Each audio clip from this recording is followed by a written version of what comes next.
Ja, ich stehe hier in einem Landhausaufbau. Ja, Landleben ist wieder ein Megatrend geworden. Und ja, das macht sich natürlich dann auch an den typischen Attributen fest, wenn man so eine Warenpräsentation für ein Gartencenter oder Blumengeschäft baut. Was braucht man dafür? Holzkisten zum Beispiel, die man schön stapeln kann, wie man es hier sieht. Darunter einen Tisch. Ja, und darunter sind letztendlich auch ganz normale Böcke, die man überall findet. Holzbrett draufgelegt, dann stapelt man das schön hoch und dadurch hat man so eine Art Setzkasten, in dem man ganz viele Dinge hineinbringen kann. Und ja, schon sieht es sehr ländlich aus. Ich glaube, jeder Florist, jedes Gartencenter, jeder Gärtner hat solche Kästen. Ja, gehen wir es weiter. Hier haben wir einen großen Landhaustisch, da passt richtig viel drauf. Ja, ideal für schöne Präsentationen. Auch da wieder das typische Gepräge, ordentliche Tischplatte aus Holz, darunter dann auch vielleicht wie jetzt hier so schlankere Beine, ist ja so ein bisschen moderner als das Landhausthema vielleicht vor 5 Jahren. Ja, und dann, ihr hört es vielleicht ab und zu mal, hier knatscht es so ein bisschen, das ist unser alter Dielenboden. Auch das sollte man dann machen, dass man sowas auch dahin legt, sodass es richtig authentisch wirkt. Ja, das ist jetzt hier zum Beispiel ein Aufbau, so steht er hier im Blumenstudio. Wir bauen ja genau solche Szenen nach. Die sind wiederum Inspiration für die grüne Branche. Ja, und machen wir mal weiter, was man noch für Attribute des Landlebens benötigt. Hier sind es eben solche Holzklötze, kriegt man im Sägewerk vielleicht. Körbe dazu, aber zu den Pflanzen komme ich gleich später. Und dann geht es weiter. Hier sind es solche Holzhocker, diese fast schon wie Melkschemel, diese dreibeinigen. Findet man momentan überall. Und sowas kann man auch in den Höhen schön abstufen. Da oben mal eine größere Pflanze drauf, da unten eine kleinere. Ja, eine alte Leiter hier, angelehnt einfach. Auch so eine Art Dekorationslässigkeit ist dann auch ganz wichtig. Also alles ist so ein bisschen wie fast zufällig irgendwo platziert. Das können auch solche Bretter sein, die man an die Wand lehnt. Oder so eine große Staude, die nochmal hier so ein Staudenfruchtstand, der sich hochreckt und nochmal die Szenerie ein wenig belebt. Ja, zusammengefasst, Warenpräsentation, viel Holz, viel Improvisiertes. Eigentlich hat man das auch überall.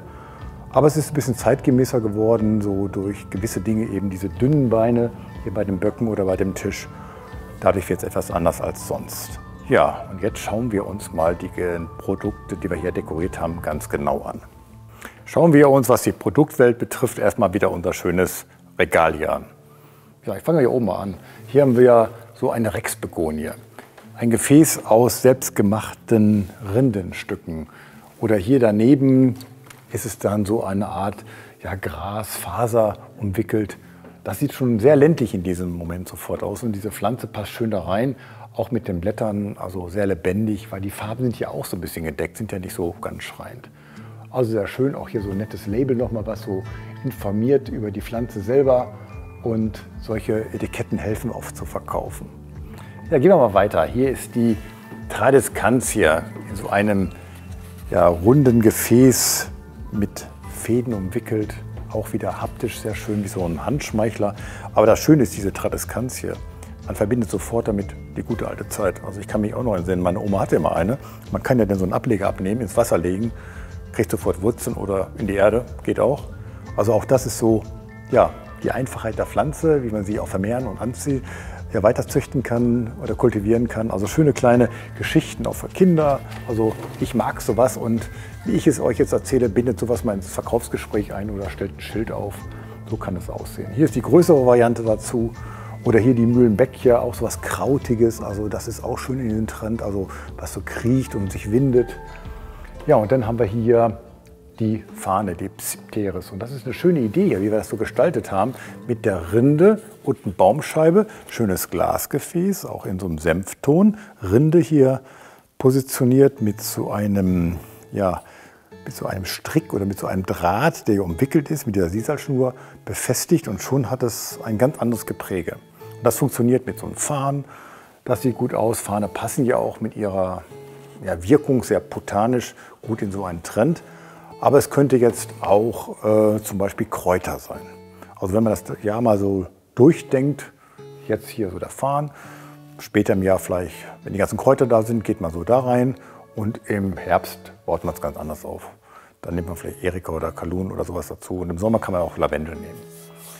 Ja, also einmal nur mal durchdekliniert übers Jahr. Dann geht es aber auch hier mit solchen Krotern-Gewächsen. Hier ist so ein irdenes Gefäß, das auch so ein bisschen schon Risse hat, auch sehr schön für diesen Trend. Ja, und dann hier wieder die Mühlenbeck. Die Floristik mache ich gleich nochmal, aber jetzt geht es auch mir noch um die Zutaten. Hier liegen ein paar Bücher. Hier liegt ja, so gesammeltes, Flaschen oder hier so ein bisschen Stoffe zum Anfassen, Papier. Hier so ein kleines Nest mit Eiern in einer Schale. Hier so ein dolles Gefäß so aus grobem Geflecht. Also einfach so schöne Dinge, wo man hingucken muss und sie eigentlich irgendwie auch haben möchte. Sammeln, hineinlegen und so hat man das Ganze in einem Still-Life-Szenario eigentlich wunderschön inszeniert. Das hilft verkaufen, weil es Emotionen weckt und Stimmung verbreitet. Ja, damit habe ich euch das Regal erklärt. Und hier unten ist auch noch was. So ein Hocker mit ein paar Textilien, ein paar Decken. Gut, im Gartencenter wird sowas verkauft, beim Floristen vielleicht auch. Klar, hinlegen, Preisschild dran, passt. Hier sind so einige Kränze mit diesem Mauskrautkranz, groß und klein. Auch solche Sachen kaufen die Kunden gerne, wenn sie dann gezeigt werden. Und hier runden das Ganze auch ab. Sowas darf auch unterm Tisch mal liegen. Sieht ja aus wie so selbstgemacht. Also hochwertiges natürlich weiter oben. Sowas kann da auch hin. Ja, das ist unser schönes Regal.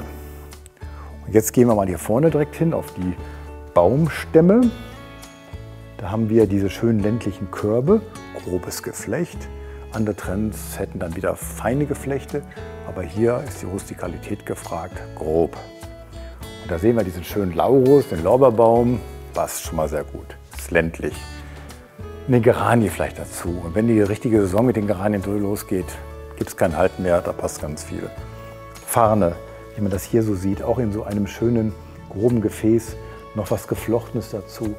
Also eine schöne Kombination in diesen Höhenabstufungen und so könnt ihr es eigentlich auch bei euch in den Geschäften präsentieren. Ja, und jetzt geht es mal auf den großen Landhaustisch. Ja, hier so ein Tablett, ein Stillleben in sich selbst.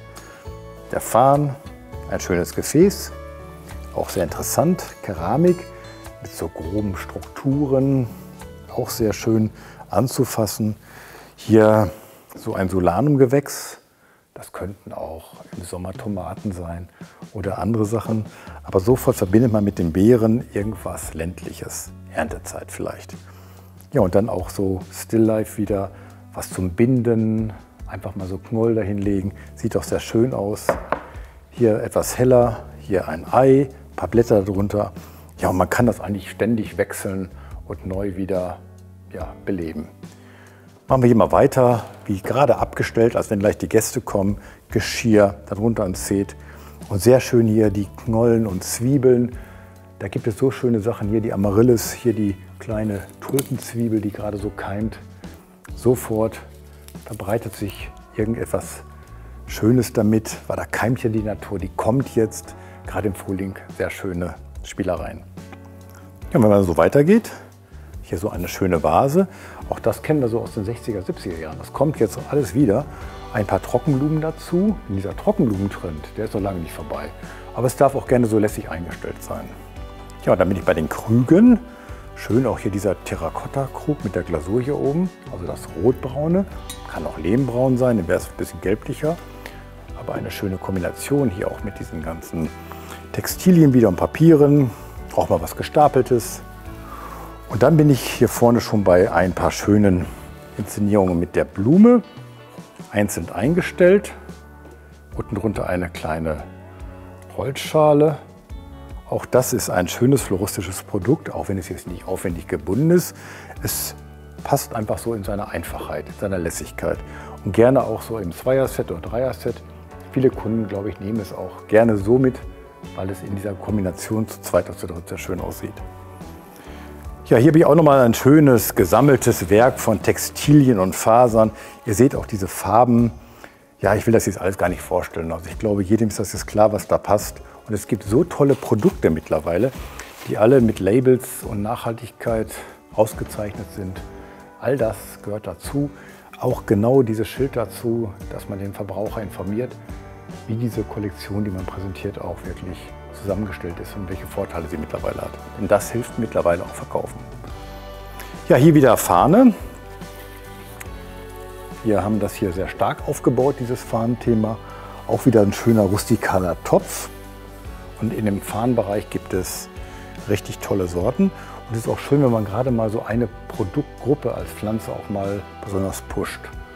Dann sieht das Ganze auch ein bisschen überzeugender noch aus.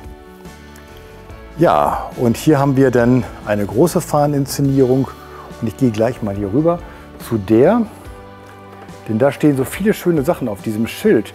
Fresh Air at Home. Nephrolepis, Boston, so heißt die Sorte. I'm healthy. Also wir wissen ja, dass viele Pflanzen auch die Luft reinigen. Und solche Sachen, wäre es schön, wenn man die auch kommuniziert. Denn da achten viele Verbraucher mittlerweile drauf. Ja, und an der Stelle möchte ich das auch mal kurz erwähnen. Diese Pflanze kommt aus der Qualitätsmarke von Decorum, die uns bei diesem ganzen Thema auch unterstützen. Also auch solche Etiketten finde ich schön, wenn das ein Produktionsbetrieb oder eine Marke ja entwickelt und damit auch das Kommunizieren hilft am Point of Sale. Ja, hier ist die Leiter mit so einer Art Balkonkastenkorb, Anhängung, ein paar Pflanzen rein. Das ist die Lässigkeit, die ich meinte. Ja, und jetzt schauen wir uns noch mal so ein paar Schnittblumenverarbeitungen an. Die eine habe ich ja schon vorgestellt. Hier haben wir etwas Schönes, das gefällt mir wirklich sehr gut, auch Holzscheibe. Und da wurde hier aus Drähten so eine Art, ja, kleiner Baldachin gebaut. Ganz simpel, ganz handwerklich. Und innen drin ist ein Nest hineingeflochten und dann ein Glasgefäß eingestellt, klar Wasser rein. Und hier werden hier Tulpen, Alstomerien, ein bisschen Geranke, Trockensachen einfach eingestellt. Ja, und dadurch entsteht so eine kleine, verwunschene Floristik, die ich glaube, jeden fasziniert. Und das kann man in klein bis ganz groß bauen. Und solche Ideen sind einfach sehr kreativ. Es ist eben nicht der klassische Strauß, der auch hier reinpasst, aber es ist eben auch nicht das normale Gesteck.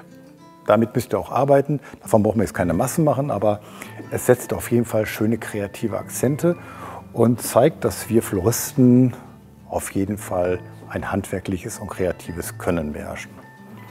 So, und dann nochmal ein toller Strauß. Auch der ist etwas anders. Er ist in so einem Nest hineingearbeitet. Ich nehme ihn hier mal raus. Ja, und die Blumen gehen da raus, sie wachsen in die Freiheit. Unten ist noch eine Hyazinthe aufgespießt. Ja, so sehen dann auch Sträuße etwas anders aus. Aber die Blumen, die Zutaten sind sehr vergleichbar. Ja, und jetzt nehme ich euch mal mit zu einer ganz besonderen Floristik. Ja, hier habe ich jetzt eine richtig große repräsentative Arbeit, passend zum Trend Kraft der Ländlichkeit, Whole Energy. Ja, was ist das Besondere? Ja, erstmal die Technik. Hier hat man einen Holzklotz als Basis. Da drauf ist ein Glasgefäß. Das ist fixiert, indem es hier so mit einigen Hölzern, die das Ganze umgrenzen, gehalten wird. Und in diese Konstruktion, diese Zaunkonstruktion, wurden hier diese ganzen Geranke, Fasern, Gräser geflochten und verdecken eigentlich das Glasgefäß. Ja, und daraus wachsen jetzt große Werkstoffe. Erstmal die trockenen Sachen erwähnt, Miscanthus-Fruchtstände aus dem letzten Winter noch. Hier noch ein paar andere Staudenfruchtstände, ein paar Gräser, Cornus der Gelbe dazu. Ja, und dann kommen die Blumen, die alle so in diesem beige, bräunlich, orange Andeutungsbereich liegen. Schöne Farbübergänge haben. Also ich finde das traumhaft, wie das Ganze so wirkt. Und schauen wir mal die Blumen genauer an. Da haben wir die Fräsien. Da haben wir hier diese schöne große Ranunkel, ganz üppig und wirklich, ja, sagen wir mal, so eine Bauernblume fast schon. Daneben die Gerbera mit den Fransen und dann diese richtig beeindruckende Chrysantheme mit diesen Fasern da dran. Also ich finde die traumhaft schön. Ja, und dann haben wir hier noch ein paar Tulpen und hier vorne ist noch eine Amaryllis-Zwiebel eingebaut. Also man hat hier einiges zu entdecken, wenn man da so neben steht und freut sich so über so viel Kraft der Ländlichkeit. Ja, damit haben wir, glaube ich, diesen sehr schönen Trend erklärt. Auch nochmal beschrieben, woher er kommt. Und Landhausthemen gibt es wirklich ganz viele. Die kommen alle Jahre wieder und das ist auch gut so, weil es ja für uns Menschen einfach auch ein Stückchen Heimat bedeutet. Jeder hat ja diese Erinnerung daran. Nur wichtig ist, dass wir es mit zeitgemäßer Floristik machen, mit zeitgemäßen Warenpräsentationen und immer wieder eine neue Geschichte erzählen. Und denkt dran, jetzt kommt noch die Nachhaltigkeit hinzu, die tollen Labels, die wir haben. All das bitte mit einbauen und am Point of Sale darbieten. Ja, Damit hoffe ich, habe ich euch wieder kreativ inspiriert. Bedanke mich nochmal bei unserem Partner Decorum für diese tollen Werkstoffe, Blumen, Pflanzen, all das gehört dazu. Ja, bleibt auch kreativ und wir sehen uns. Bye, bye.